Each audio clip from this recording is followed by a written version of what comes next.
हड्डी दर्द, जोड़ों के दर्द, पाचन, नवजात शिशु की माँ के लिए खास तौर पे ये लड्डू अमृत है। दोस्तों, एक लड्डू खाइए और कई बीमारियों को दूर भगाइए। दोस्तों, अगर आपको मेरे वीडियो पसंद आए तो प्लीज़ मेरे चैनल को सब्सक्राइब करें, लाइक करें, शेयर करें, बेल बटन को जरूर प्रेस कर लें। तो शुरुआत करते हैं रेसिपी बनाने के लिए। सबसे पहले गैस ऑन कर लेना है। गैस पे डाल देना है हमें कढ़ाई। कढ़ाई में डाल देना है घी। तो घी यहाँ पे गर्म हो चुका है, उसमें डाल देंगे हम बादाम, काजू और यहाँ पे जाने वाला है किशमिश। सबको डालने के बाद अच्छे से हमें भूनना है। तो दोस्तों, किशमिश आप बाद में भी डाल सकते हैं। पहले काजू बादाम को भून लें, बाद में किशमिश डालें, क्योंकि किशमिश बहुत जल्दी भूना जाता है, इसलिए किशमिश को आप बाद में डाल लें। तो यहाँ पे हमें सबको अच्छे से मीडियम फ्लेम पे ही भूनना है। दोस्तों, ये बहुत ही फायदेमंद होते हैं गोंद। गोंद भी दो प्रकार के होते हैं, एक गर्मी वाला गोंद और एक ठंड वाला। बबूल का जो गोंद होता है उसे आप ठंड में खा सकते हैं। तो यहाँ पे देखिए भुना भी हो चुका है, तो यहाँ पे इसे हम निकाल लेते हैं। अब इसी घी में हमें क्या करना है, मखाना डाल देना है। तो इसे भी एकदम मीडियम फ्लेम पे ही हमें भूनना है। तो देख सकते हैं अभी इसमें क्या होता है, घी जितना भी रहे वो पी लेता है। तो जब आपका मखाना भुना हो जाता है तो वो कड़क आवाज आता है, तभी आप इसे निकाल लें। तो यहाँ पे घी हम डाल देंगे कढ़ाई में मखाना निकालने के बाद। और घी जब गर्म हो जाए, ज़्यादा गर्म हमें घी को नहीं करना है, हल्का सा गर्म हो जाए तो उसमें हमें डाल देना है गोंद। अच्छा, गोंद अगर आपके बड़े बड़े हों तो उसे आप तोड़ लें। तोड़ के ही आप गोंद को भूनें। इससे क्या होगा, छोटे छोटे टुकड़ों में आपका गोंद अच्छे से भुना जाता है। तो इसलिए आप यहाँ पे गोंद को अच्छे से भूने, नहीं तो फिर ये दांत में चिपकता है। तो देखिए, गोंद निकालने के बाद इसी घी में हमें क्या करना है, आटा डालना है। तो हम यहाँ पे आटा से बना रहे हैं। आप चाहे तो यहाँ पे सत्तू के साथ या फिर भुना चना के साथ भी बना सकते हैं, या फिर सूजी से भी बना सकते हैं। तो मैं यहाँ पे एक बड़ा बाउल से यहाँ पे आटा ले रखे थे, उसे डालने के बाद अच्छे से हमें भूनना है। इसे हम तब तक भूनेंगे जब तक इसका कलर चेंज ना हो जाए, गोल्डन ना हो जाए।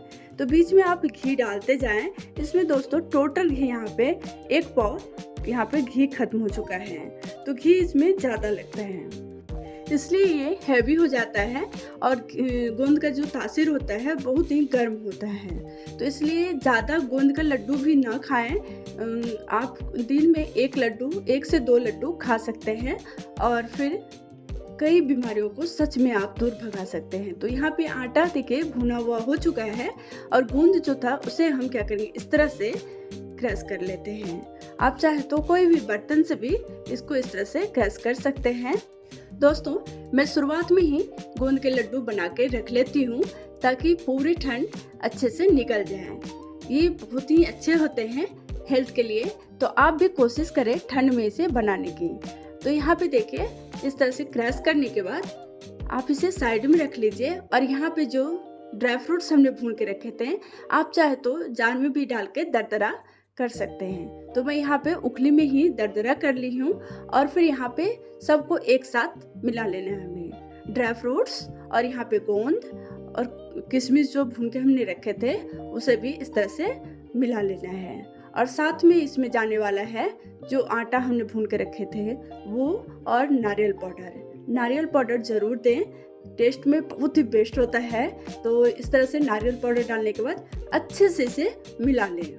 और यहाँ पे हम गुड़ डाल रहे हैं। अगर आपको चीनी पसंद हो तो चीनी भी डाल सकते हैं, और चीनी हेल्थ के लिए अच्छा नहीं होता है, तो कोशिश करें यहाँ पे गुड़ से ही बनाने की। तो इस तरह से हम गुड़ को, तो दोस्तों यहाँ पे कद्दूकस करके ही आप गुड़ को डालें।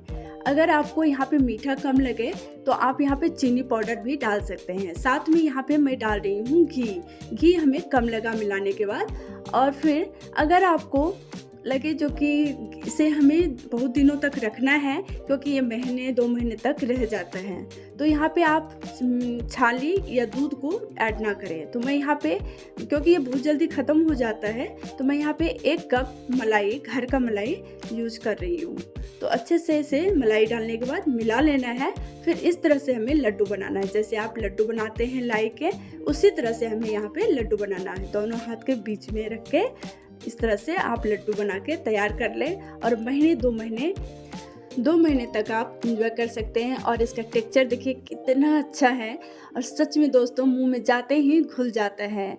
बच्चे तो मांग मांग के, छुपा के, चुरा के खाते हैं। एक बार आप भी बनाइए और बच्चों को ज़रूर खिलाइए इस ठंड में। और नवजात शिशु की माँ अगर हैं उनको भी आप ज़रूर खिलाएं।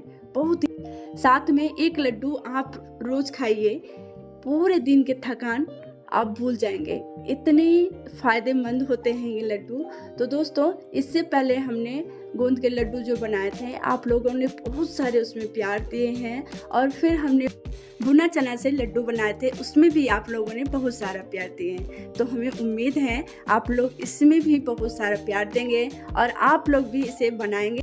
तो दोस्तों एंजॉय कीजिए, फिर मिलते हैं एक नई रेसिपी।